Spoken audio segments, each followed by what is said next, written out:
Everyone in the room was talking. One person wasn't, and somehow, that person left with everything. How saying nothing builds what words always destroy. There is a kind of person you have probably encountered at least once in your life. They do not try to dominate the room. They do not fill silence with noise just because silence feels uncomfortable. They do not explain themselves unless the explanation was specifically requested. And yet, when they speak, something shifts. People lean in slightly.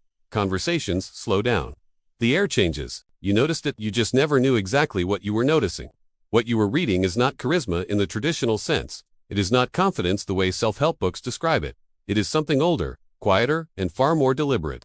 It is the result of a decision made long before the conversation started, which is the decision about what not to say. Most people operate under an invisible assumption that has never been examined, that more words equal more presence, that speaking first signals leadership, that staying quiet signals weakness, hesitation, or a lack of something to offer.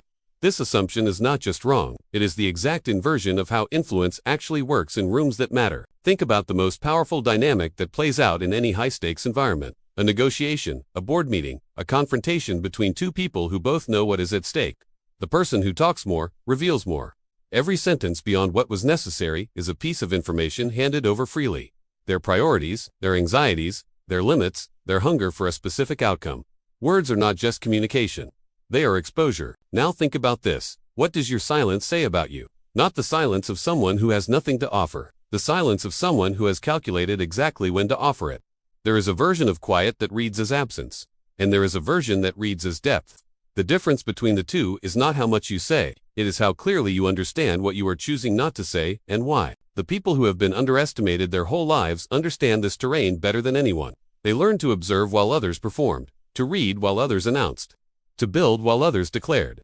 What looked like disadvantage was, the entire time, an accelerated curriculum in the one skill that most people never develop. If any of this already makes sense in your own experience, drop a comment. A specific moment, not a general feeling. When you were underestimated, and what that actually cost, or gave you. Why reacting is always the loss nobody admits in the moment. Here is something that almost no one tells you about emotional control. The goal is not to feel less, the goal is to act from a place that your emotions do not get to choose. That distinction sounds small. It is not. The moment someone provokes you in a room full of people, something biological activates immediately. The body prepares for a response before the mind has finished processing what just happened, and the pressure in that moment is real.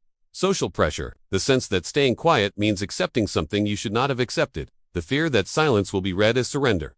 This is the trap, and it is almost perfectly designed, because the person who provoked you was not necessarily looking for an honest exchange. They were measuring you, testing where the edges are, seeing how much runway they have to work with, and an immediate, emotionally charged response, even an intelligent one, is the answer they were hoping to get. You just told them exactly where your defense has a gap, and you did it for free. Marcus Aurelius spent years writing to himself about the space between stimulus and response, not as philosophy, as daily operational practice. The idea that in that gap, however small, lived something that no external force could reach or remove. He was not writing theory. He was training. The modern world has been built, deliberately or not, to collapse that gap entirely. Instant reactions are expected. Silence after a challenge is framed as weakness.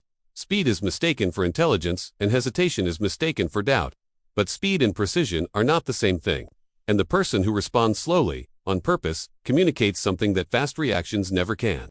They communicate that they are not afraid of the space between what happened and what they choose to do next. That is not passivity, that is control at a level most people never reach because the discomfort of the pause is too much to sit with. And discomfort, in that specific moment, is the entire cost of entry. There is a question worth sitting with after this. How many responses have you given in the last 30 days that were reactions in disguise? How many of them worked in your favor? And how many of them handed control of the situation to exactly the person who should not have had it? How being underestimated becomes the only strategic advantage that cannot be taken from you. Low expectations are an asset that almost nobody knows how to use.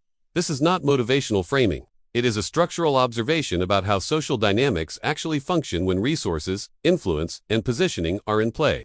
When someone has already decided you are not a threat, they stop monitoring you. When they stop monitoring you, you move without resistance.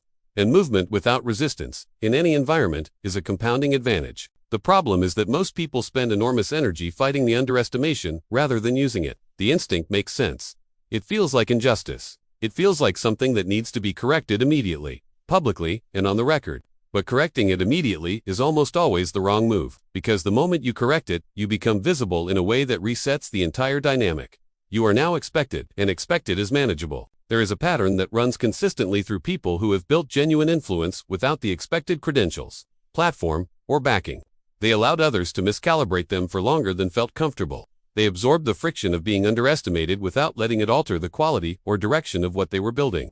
And when the result emerged, the gap between what people expected and what they encountered did the entire work of reputation for them. That gap is not accidental. It is engineered, quietly, over time, by someone who understood that the announcement of power is almost always the beginning of its erosion.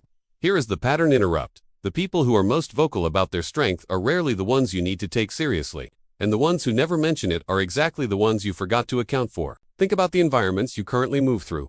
Professional, social, personal. Where are you working hard to correct someone's low perception of you? And what would happen if you stopped correcting it and started using it instead? The answer is not always comfortable, but it is almost always more useful than the alternative. This is where the like makes sense, not as a transaction but as a signal that something here is connecting with something real in your life. If it is, that is the only reason it ever matters. Why the world respects what it cannot fully read. Predictability is a liability that almost no one treats as one. The human brain is, at its core, a prediction machine. Every person you interact with is continuously running a model of you in the background, forecasting how you will respond, what you will tolerate, where your limits are, what you want badly enough to compromise for. This is not cynicism. It is neuroscience, and the implication is direct. The more predictable you are, the more manageable you are. When someone can anticipate your reaction with high accuracy, you have handed them something valuable without knowing it. Not just information about you, but leverage. Because leverage, in any dynamic, belongs to whoever understands the other person better than they are understood in return. The people who carry authority without needing a title share one behavioral trait that almost never gets named directly. They revealed themselves in layers. Not strategically withheld, not performatively mysterious, but genuinely multidimensional in a way that makes a complete read impossible. There is always something more that was not shown, and people sense this even when they cannot articulate it. The result is a kind of involuntary respect, not for what was demonstrated, but for what remains unmapped. This is the deepest mechanism behind why silence generates power that speech cannot. Speech resolves tension. It answers questions. It completes the picture. Silence holds the frame open, and an open frame keeps the other person slightly off balance. Not in a manipulative sense, but in the sense that they cannot fully settle into a fixed assessment of you. And here is the inversion that changes the way you will read every room from this point forward. The person who never needs to prove anything is the only one the room never fully stops watching. Being underestimated creates a specific form of this. When someone has already written you off, their defenses drop. Their attention turns elsewhere, and you are left with full observation capacity and zero surveillance. That asymmetry, you watching clearly while you are not being watched, is not a small thing. It is the exact condition under which the most consequential moves become possible. The ones who learned to move in that condition built things that people who demanded visibility from day one never could. What you do with this changes everything that comes next. Every pattern described in this video converges on one operational truth. The power that lasts is the power that was never announced. Not because announcing is wrong, but because those who genuinely had it never felt the need. That has a direct implication for how you move through the world, starting now. Most people spend years constructing an image of strength, the language they choose, the way they enter rooms, the urgency with which they correct misperceptions, and the construction itself. That visible, effortful labor of image management is the clearest signal that what they are projecting is not yet what they have internalized. Image is what you want people to see.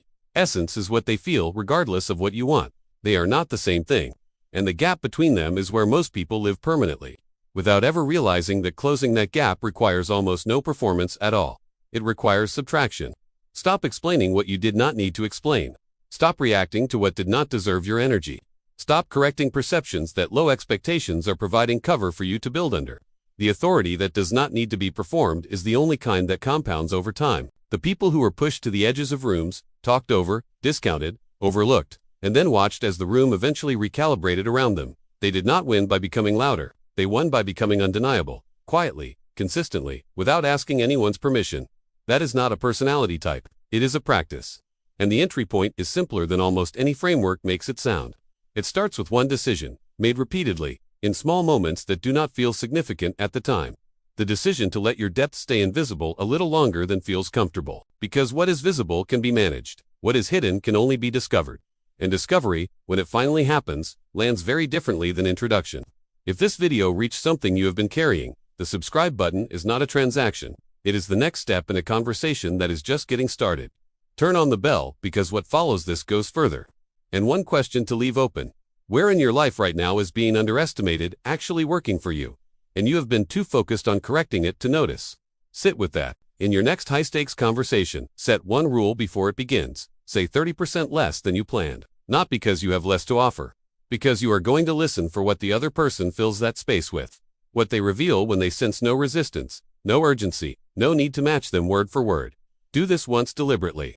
The information you collect will permanently change how you read every conversation that follows. This content is philosophical and educational in nature, grounded in behavioral psychology and practical philosophy. No historical or theoretical claims are presented as absolute truths. The intent is to provoke reflection, not prescribe behavior.